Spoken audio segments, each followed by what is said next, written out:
right, this would be number 3. I was debating on actually teaching the first chapter of Mark, which I had a few of my regular series already done, and I thought, oh, maybe I'll do Mark. But I'll make one comment, because it's going to be the chapter where it's a famous verse where a woman goes to Jesus with a request, and Jesus says, it's not right to give the children's meat to the dogs. She was a Syro-Phoenician woman. And at that time in that society in the first century, you had a lot of prejudice against women, but prejudice primarily against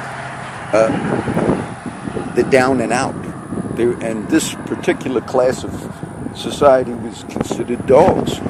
And it's kind of shocking because Jesus himself said to her,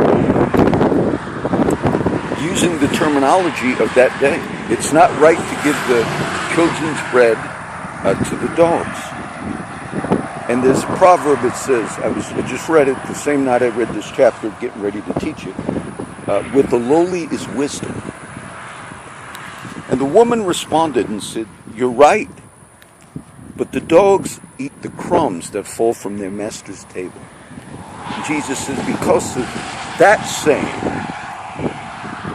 and then she got her request, the healing or whatever it was. But it was interesting because they got accustomed to being treated like dogs. You know, the other day I went with my wife to a Wal Mart on Staples.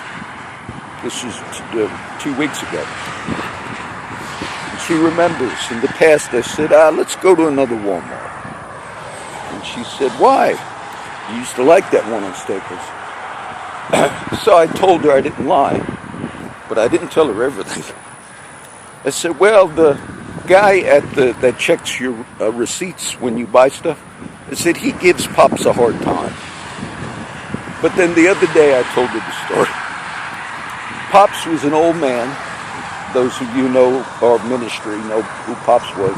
And I was helping him out for a few years. He died of cancer. But he liked going to that Walmart, so I took him there many times. He paid his phone bill there, and you know, I'd kid Pops because he'd stop for the lotto tickets and he didn't have a lot of money. But there was a guy there, he was probably my age. And he was one of those guys that checks your receipts. So, whenever I was in there with Pops, he'd always call us over and stop. And I'd look like this with the long hair and all. I didn't even have this little tattoo at the time. But I thought, well, maybe he thinks, you know, I'm a street guy or something. But I was with Pops. And then he'd call me over. And then sometimes, one time I turned the video on. I said, look, this guy's checking me again. Now, I was nice. I was being nice. Like you see me on the videos when I teach. Because when I'm with Pops, I was nice. But the guy felt like he could kind of like, yeah, you know what?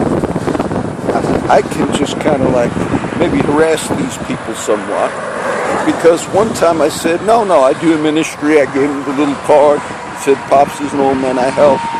I thought maybe he thought I was from the street. So I explained everything. Then the next time we went in, or another time, there was like 7 people leaving the door. And then somebody from, it was him. He said, you, come over here. He called me over with Pops. And he said, let me look at it again. The receipt after. The only ones he pulled out were me and Pops. So I knew, and Pops said, oh, he's like that, Joe. He's got an authority problem. That's what Pops told me. He's one of those guys that his authority goes to his head. So I let him look at the receipt again. And then I did a meeting one day at my daughter's ranch.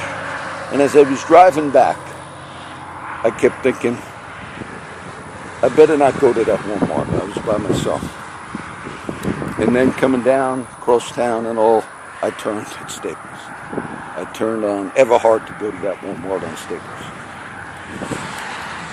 Thinking, I wonder if he's there. Sure enough, he was working. But I was like this. I wasn't nice like you see on the nice ones. And then when he seen me coming in, I'm sure he thought, oh, this. But I told him, I said, now you come here. So we're going to go talk to your boss. And then he followed me. And then I went where the manager things is. I said, I want to talk to this guy, whoever this guy works for. And they had to call him. No, he's a black man. Nice black man. Yes, sir. I said, look, every time I'm in here, and I showed him my card and all, I said, every time I'm in here, this old man explained all that. I said, this guy keeps pulling me over. And he's doing it because it's in his hand. And it wasn't. I said, now, you guys are profiling me. Maybe because I have hair, maybe because I said, I'm going to sue your asses if you keep doing that. I said, this guy, I don't want him to be at the door again doing this stuff. And I was mad. I was mad at him right now.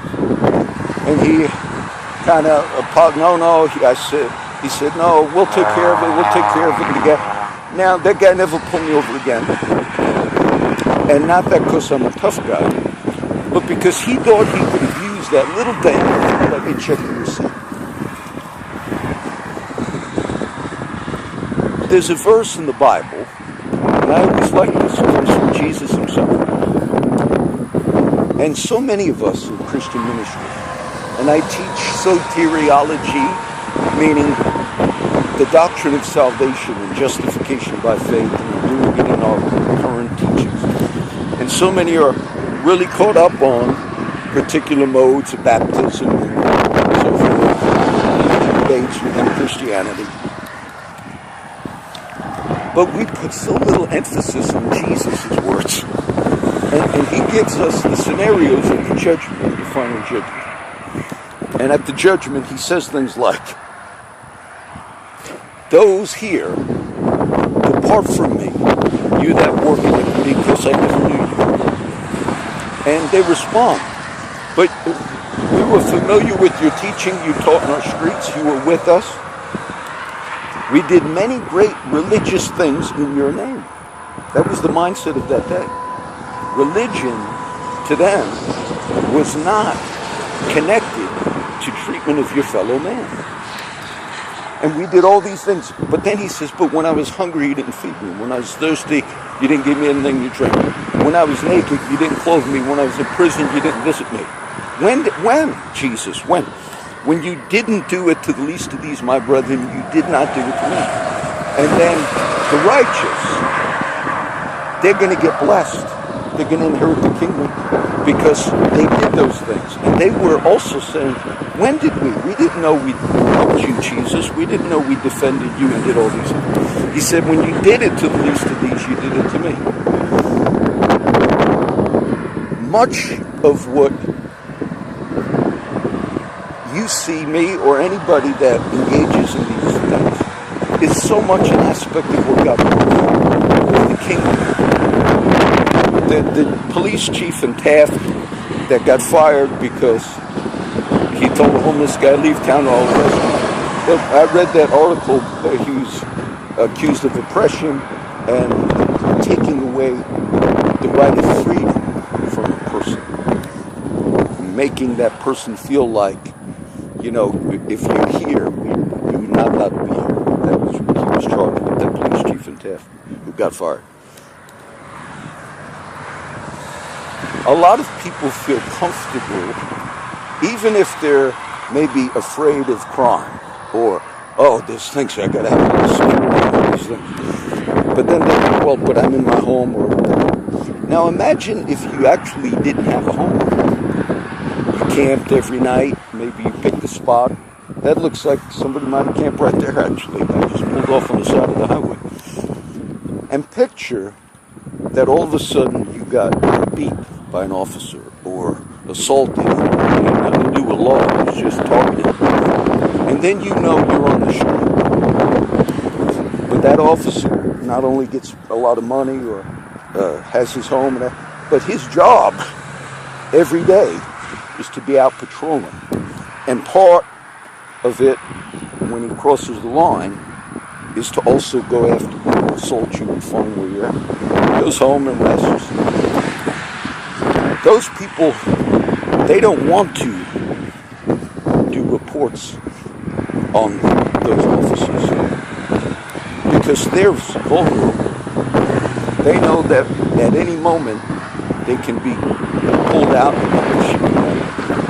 because they actually don't have a residence. And that has gone on. That has gone on in Flower Bluff and Corpus Christi. And so many of the people that are running for office and, the churches, everybody means well. But just think of those words of Jesus. The people that came under judgment. When I gave you that verse the other day, the oppressing city, I wasn't looking for it. That was a regular reading through the Old Testament. I got to the prophet Zephaniah and the fish gate verse. But the oppressing city, it was the society. All of the prophets, it's the society that particularly goes after the vulnerable. They had a huge problem with the ministry of Jesus because he associated with all of those. And the religious mind of their day was, these people are kind of a hindrance to the advancement of our community, to the advancement of our religion, to the things, all the goals we have for this great city. And all of this, the dogs of society, we need to just get them out of the street. Look, there's a beer bottle right here. Somebody, looks like somebody was staying there. Now, when you cross the line with those people and commit crimes against them, those that are actually law enforcement, you create such a oppression on those people. And later they learn to live with it. They learn to say, oh, okay, I'll do whatever they want. Because they really don't have a voice. They don't have a voice. And so they learn to kind of just stick it out. So this will be 3, okay? This is number 3. And all my Christian friends and preacher friends who are getting ready for Sunday and getting ready what they're going to preach, I'm going to teach tomorrow myself. Just remember, just listen to those words. It wasn't really about religious stuff. And those people, those Pharisees, look, they knew the word. Okay? To see Jesus in it. And Jesus said, that's what he was telling them. He identified himself with those that society became comfortable with treating as dogs. He said, look, you did it to the least of these. You did it to me. You neglected the least of these. And he places the final judgment of heaven and hell on that. It wasn't the particular baptismal formula or did you ask you some yada. It wasn't. Now, I'm not saying none of those things are important. I'm just saying he rebukes them. He says, you left out the important stuff. And the kingdom is really involved with life. And the church is supposed to have a voice.